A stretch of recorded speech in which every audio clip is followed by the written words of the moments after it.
আজ অত্যন্ত গুরুত্বপূর্ণ একটা বিষয় নিয়ে আলোচনা করব। যারা অলরেডি বিজনেস করছেন বা বিজনেস শুরু করবেন এমন কিছু ভাবছেন, এই ভিডিওটা তাদের জন্য। প্রত্যেকটা পয়েন্ট, মোটামুটি 7-8টা পয়েন্ট নিয়ে আমরা আলোচনা করব। প্রত্যেকটা পয়েন্ট অত্যন্ত গুরুত্বপূর্ণ, কারণ আপনি জানেন আপনার এলাকা এবং বিভিন্ন এলাকায় যখন প্রথম বিজনেস শুরু করে কেউ পূর্ণ উদ্যমে শুরু করে, যেমন রাকেশ করেছিল, পূর্ণ উদ্যমে ব্যবসা শুরু করে, প্রথম বছরেই 20 থেকে 25% ব্যবসা বন্ধ হয়ে যায়। আবার 5 বছরের মধ্যে 80% ব্যবসা বন্ধ হয়ে যায়। কারণটা কি জানে না? বোকামি না, কিছু ভুল, কিছু ত্রুটি আলোচনা করব। কেন রাকেশ তার ব্যবসাটাকে ঘুণ পোকার মতো শেষ করে দিল, কিভাবে চেষ্টা করলে পরে তার ব্যবসাটাকে সে বাড়াতে পারতো, এবং আপনি কি পদক্ষেপ নেবেন আপনার বিজনেসটাকে টপ র্যাঙ্কে নিয়ে যাওয়ার জন্য। 3টে অধ্যায়ে আমরা এই ভিডিওটি সম্পূর্ণরূপে আলোচনা করব।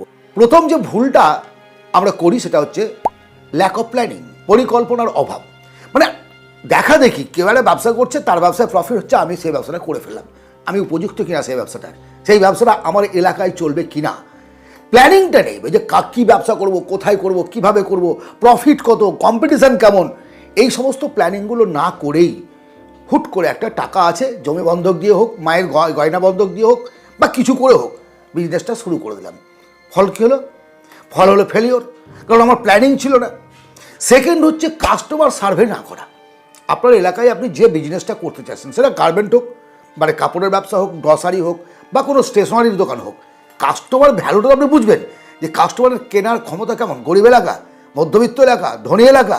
আপনি যদি একটা গরিব এলাকায় গিয়ে বিএমডব্লিউর একটা শোরুম খোলেন, খুব ভালো হবে। বা একটা কোটি কোটি টাকার যে মালিক, মুম্বাই টুম্বাই এরকম একটা হাইফাই এলাকায় গিয়ে আপনি সাইকেলের দোকান খুলছেন, মানে সেই সাইকেলের কথা বলছি না যেগুলো খুব হাই দামের, যেগুলো আমরা গরিব মানুষেরা, মধ্যবিত্ত পরিবারের মানুষেরা ব্যবহার করি, 2 চাকার সাইকেল প্যাডেল করে চালাই সেইগুলো। অর্থাৎ আপনাকে লোকেশনটাকে যেমন ঠিক করতে হবে, তেমনি আপনার কাস্টমার কোয়ালিটিটাকেও চেক করতে হবে। মার্কেট রিসার্চ বলা এটাকে, যে আপনার মার্কেটের ডিম্যান্ডটা কেমন। দ্বিতীয় হচ্ছে লোকেশনের প্ল্যানিংয়ে তো করেছিলেন, আপনি জানেন যে লোকজন প্রচুর এখানে আসা যাওয়া করে এবং তার সঙ্গে সঙ্গে কেনার ক্যাপাসিটিও আছে, কিন্তু ভুল বিজনেস ভুল জায়গায় করে বসলেন। হিন্দু এলাকায় গিয়ে গরুর মাংসের দোকান করলেন, বা মুসলমান এলাকায় গিয়ে শুয়োরের মাংসের দোকান করলেন, কী হবে? আরে লস দূরের কথা, মার খাবেন, জেল খাটতে হবে, জীবনটাই শেষ হয়ে যাবে। সুতরাং এই যে 3টে কথা বললাম, প্রথমেই এই 3টে বিষয় আপনি ভালোভাবে পরিকল্পনা করুন, রিসার্চ করুন, বুঝুন, জানুন, তারপর এবার বিজনেস স্টার্ট করুন। দেন আসছে ফাইন্যান্সিয়াল নলেজ। এটা কেমন?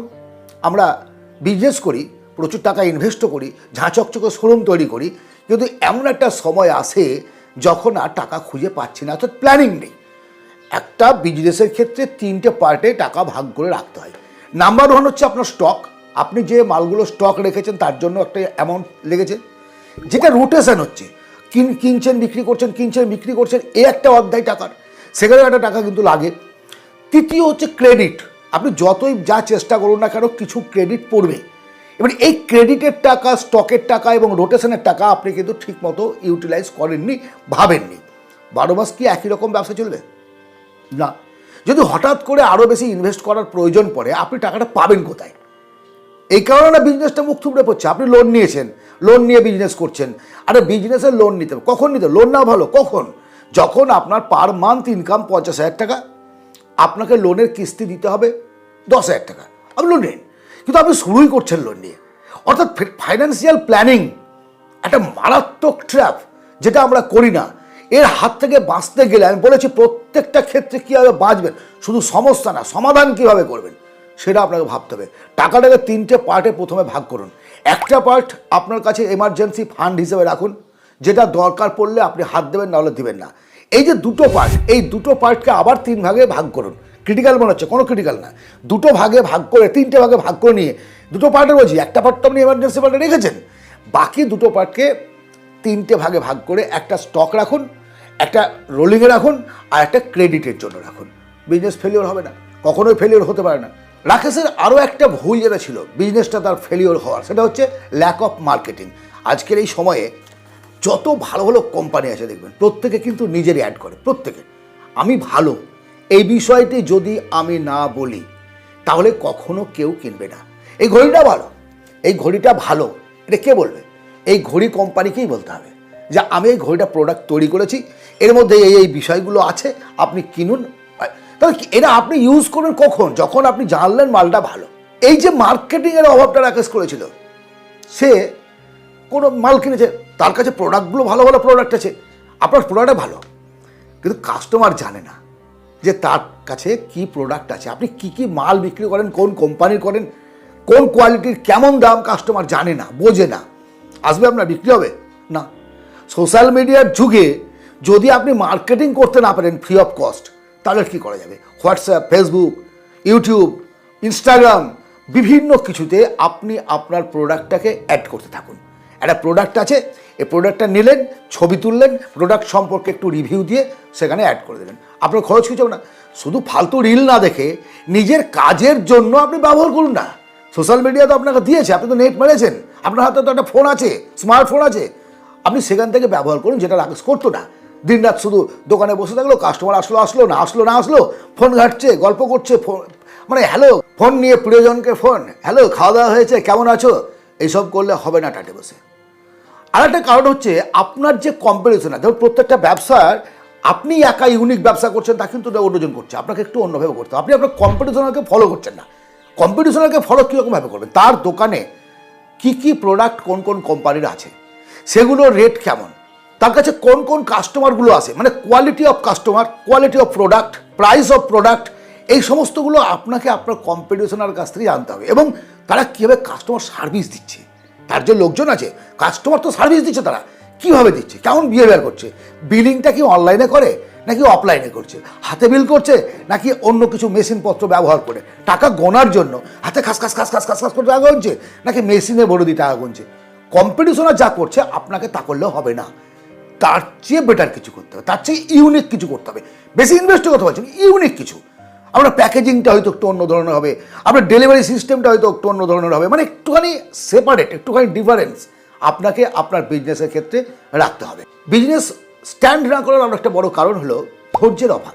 আমি যখন প্রথম প্র্যাকটিস জীবনে আসি, আমার ক্লিনিকে প্রায় 5 বছর কোনো রকম ইনকাম হয়নি, মানে অল্প স্বল্প বাড়ির টাকা খরচ করে আসতে হয়েছিল প্রায় 5 বছর। আজকে সারাদিন এই পেশেন্ট নিয়ে, আমার কাজ নিয়ে বিভিন্নভাবে আমি ব্যস্ত থাকি, বিভিন্নভাবে, কিন্তু একটা সময় তো গেছে, সে ধৈর্য তো আপনার রাখতে হবে। আমার সঙ্গে যারা ডাক্তারি পাস করে এসছে তারা অনেকেই ডাক্তারি প্রফেশনের মধ্যে না থেকে অন্য প্রফেশনে চলে গেছে। কারণটা কি? পেশেন্সের অভাব। সেই ব্যাপারটা কিন্তু রাকেশের মধ্যে ছিল। আমি আজকে বিজনেস করলাম, কাল থেকে আমার 6,000 কাস্টমার আসবে না, কাল থেকে আমার 1,000 টাকা বিক্রি হবে না। এই বিষয়টি আপনাকে বুঝতে হবে, অন্তত পক্ষে 1-2 বছর আপনাকে থামতে পারে। ভাই, একে ধনচে গাছ পেয়েছেন নাকি যে আজকে আমি লাগালাম আর কালকেই ফল ধরতে শুরু করলো? যে গাছ যত মিষ্টি ফল দেয় সেই গাছ ধীরে ধীরে বৃদ্ধি পায়, এটা মনে রাখবেন। যে গাছ যত মিষ্টি ফল দেয়, আপনি আম, জাম, যেগুলো, যে সমস্ত গাছগুলোর কথা বলছি, প্রত্যেকটা বৃক্ষ টাইপের গাছ, একটা ছোট্ট চারা গাছ জন্মালো, ধীরে ধীরে ধীরে ধীরে বড় হলো, তারপরে একটা সময় গিয়ে সে আপনাকে 12 মাস টাকা দিচ্ছে। 12 মাস আপনাকে কিছু করতে হচ্ছে না। প্রথমে আপনি যত্ন নিয়েছিলেন, জল দিয়েছেন, ঘিরেছেন, ছাগল গরুতে যেন না খাই দেখেছেন, কিন্তু আজ সে আপনাকে কন্টিনিউ ফল দিয়ে যাচ্ছে, কন্টিনিউ ফল দিয়ে যাচ্ছে। এটাই হচ্ছে রুলস। বিজনেসের রুলসটাও এটাই। প্রথমে আপনাকে বেড়াটা দিয়ে মার্কেটিং করে, এ করে, অমুক করে, তমুক করে, চমকপ্রদভাবে আপনার বিজনেসটা স্ট্যান্ড করাতে হবে। কাজ করতে ধৈর্য রেখে, তাড়াহুড়ো করলে হবে না। রাতারাতি কোটিপতি হওয়া যায় না। যারা বলে এসব ভাঁওতাবাজি কথাবার্তা বাদ দিন। ব্যবসা করতে গেলে ব্যবসাটাকে ভালোবাসুন, জানুন, বুঝুন। যত জানবেন তত বেশি ডেভেলপ করতে পারবেন, যত শিখবেন তত বেশি ডেভেলপ করতে পারবেন। শিখবেন কার কাছে? সফল বিজনেসম্যানদের কাছে শিখুন। যারা আপনার এলাকায় বিজনেস করছে, সফল ব্যবসায়ী, তারা কীভাবে করছে সমস্ত কিছুটা ভালো করে জানুন। বিজনেস ফেলিওর হওয়ার আরও একটা বড় কারণ হচ্ছে কাস্টমার সার্ভিস ঠিক না রাখা। কাস্টমার সার্ভিস মানে তার সঙ্গে ভালো ব্যবহারটা না করা। ভালো ব্যবহার মানে কি? আপনি তাকে ধরে চুমু খাবেন নাকি? সে কথা বলছি না। আরে কাস্টমার কী চায়? একটু মৃদু হেসে কথা বলবেন। খুব দেরি হচ্ছে, কাস্টমারটাকে, আপনার অনেক ভিড় আছে, 1 কাপ চা অফার করলেন, তাকে যে প্রোডাক্টটা দিলেন সেই প্রোডাক্টের যদি কোনো প্রবলেম হয় সেই প্রোডাক্টটা তাকে চেঞ্জ করে দিলেন, বা তার জন্য যে ব্যবস্থাগুলো করার দরকার সেগুলো তাকে আপনি সাহায্য করলেন। যদি সেগুলো না করেন বস, আপনি কাকে নিয়ে চলবেন? কাস্টমার তো মেন বিজনেসের ক্ষেত্রে, আপনার প্রোডাক্ট তো মেন নয়। প্রোডাক্ট যেমন আপনাকে ভালো রাখতে হবে, কিনবে তো একজন কাস্টমার। সে বারবার কাস্টমার পাঠাবে, বারবার নিজে আসবে, তবেই না আপনি জীবনে লাভ করতে পারবেন। যদি একজন কাস্টমার, সে আপনার কাছে আসছে, সে যখন আর একটা কাস্টমারকে পাঠালো, তখনই কিন্তু আপনি প্রফিট করতে পারবেন। একজন কাস্টমার সে আরেকজনকে পাঠালো, আরেকজন আরেকজনকে পাঠালো, আরেকজন। আমার কাছে এখন কিছু পেশেন্ট আছে যাদের গ্রামের নামই আমি জানি না, তো জিজ্ঞেস করি কি কোথা থেকে শুনে শুনে চলে আসছে, মানে কি এই অ্যাডভার্টাইজমেন্টটা কিন্তু খুবই জরুরি, যে কাস্টমারকে পাঠাবে ওই দোকানে যা, ভালো প্রোডাক্ট পাবি, ভালো ব্যবহার, ঠকবি না, জেনুইনিটি থাকতে হবে তো। আচ্ছা, এগুলো তো গেল ফেলিওরের কারণ। এর হাত থেকে বাঁচবেন কিভাবে আমি বলেছিলাম, শেষে বলবো যে আপনি কীভাবে বাঁচবেন সে কথা আমরা আলোচনা করব।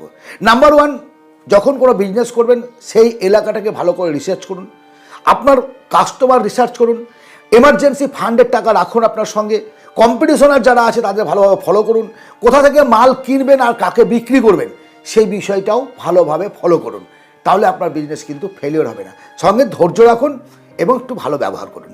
আজকের এই আলোচনা বিজনেস গ্রোথের ক্ষেত্রে অবশ্যই কাজে লাগবে বলে আমি মনে করি। যদি পছন্দ হয় অবশ্যই লাইক করুন, শেয়ার করুন। যারা বিজনেস করছে বা যারা করতে চায় প্রত্যেকে জানুক বিষয়টি।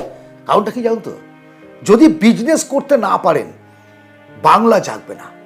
আমরা চাই না সেটা, পিছিয়ে থাকা রাজ্যে পড়ে থাকতে। আমরা চাই আবার আমাদের পরবর্তী প্রজন্ম যেন মাথা চেড়ে দাঁড়াতে পারে বিভিন্নভাবে, চাকরির জগতে বলুন, ব্যবসার জগতে বলুন। আমি সঙ্গে আছি, যতদিন পারবো ততদিন আপনাদের উদ্দীপনা জগিয়ে যাব। ভালো থাকবেন, দেখা হবে আবার অন্য ভিডিওতে। ধন্যবাদ।